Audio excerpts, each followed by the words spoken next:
একদম line of ফায়ারে থাকেন না।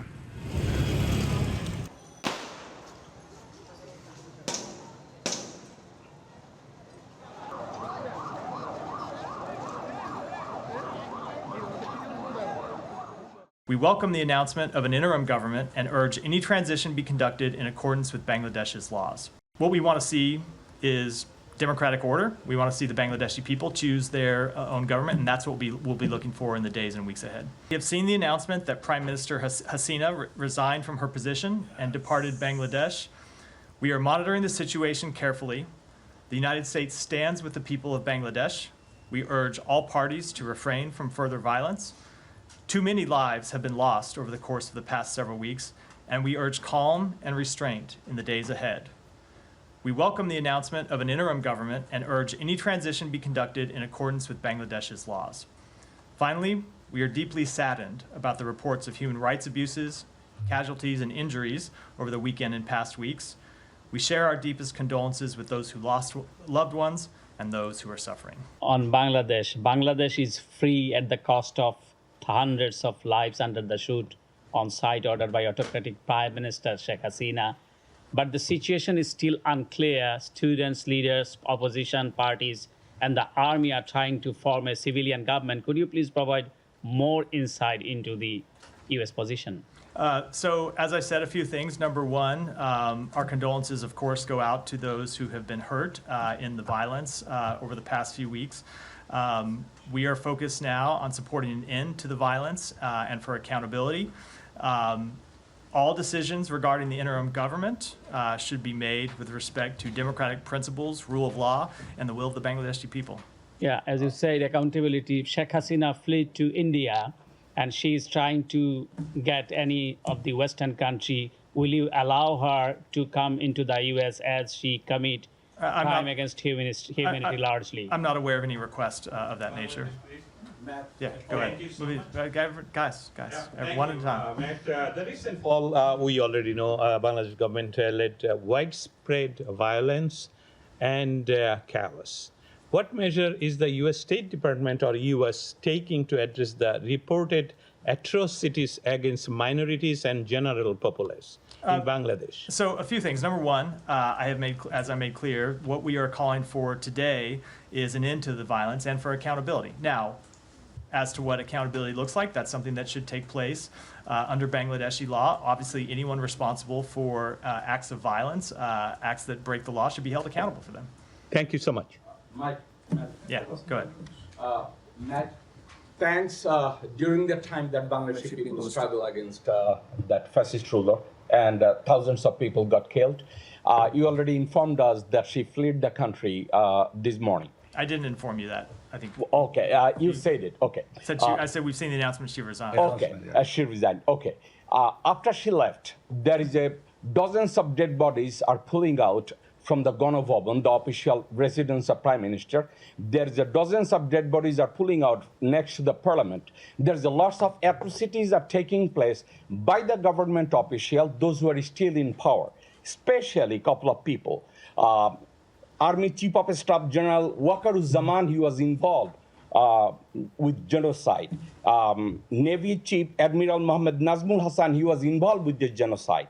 Air Chief Marshal Hassan Mahmud Khan, they were involved with the genocide. And they're the same people are saying, we are going to the president and form a caretaker government.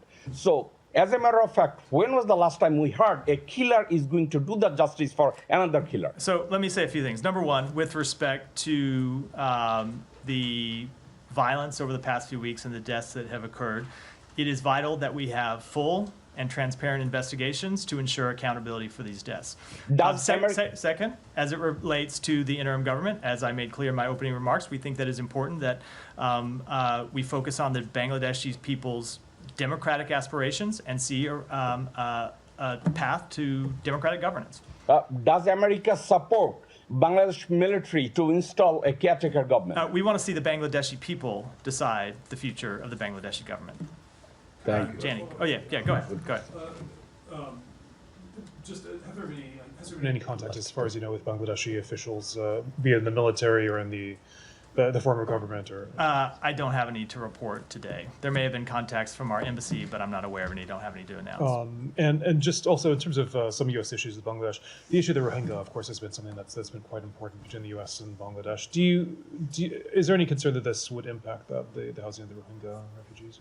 So I think, as you know, the United States has provided, I'm going to try to do the number from memory here, I think it's around $2 billion to assist with refugees in Bangladesh. And I don't have any immediate comment on how this change of government might affect those programs. I would certainly hope that it wouldn't. We think it's important that Bangladesh continue to provide hospitality to those refugees, and will continue to work with them to do so. No, hold on. Guys, hold on. Simon, did you have? Sean asked most of my questions, but I did want to ask on is there ongoing assistance to Bangladesh, both in terms of humanitarian aid that will continue, and also military assistance continue, given, I guess this is not a coup, but there's questions over the transfer of power. Yeah, so certainly with respect to the kind of allusion in the last part of your question, so we've seen all that we know right now is we've seen the announcement from the government that she resigned. We don't have any further information about how that resignation may have taken place. With respect to, and that goes to the question, obviously, of financial support. So with respect to financial support in fiscal year 2023, the United States provided over $212 million in bilateral economic, development, and health assistance to Bangladesh. Obviously, I don't have any announcements with respect to those programs, other than that we would like to see them continue because they're important to our relationship with the people of Bangladesh. And just to confirm the question Sean answered, it was we provided nearly $2 billion in humanitarian assistance to support Rohingya refugees since August of 2017. Can I just take just another question on that? Just taking a step back a little bit. I mean, how do you actually feel about the Army's role? How does the United States feel? Do you think that they were productive in this? Is there any concern that an interim role could become more than an interim role? So let me answer that two ways. One, with respect to their role over the past several days, we have seen the reports that the Army resisted calls to crack down on the protesters, and if those reports are true, certainly that is something that we would encourage. We don't. We made clear, I think, for several weeks now that people have a legitimate right to protest and to peacefully assemble, and we opposed any kind of violent crackdown. So if it is true, in fact, that the Army resisted calls to crack down on lawful protesters, that would be a positive development.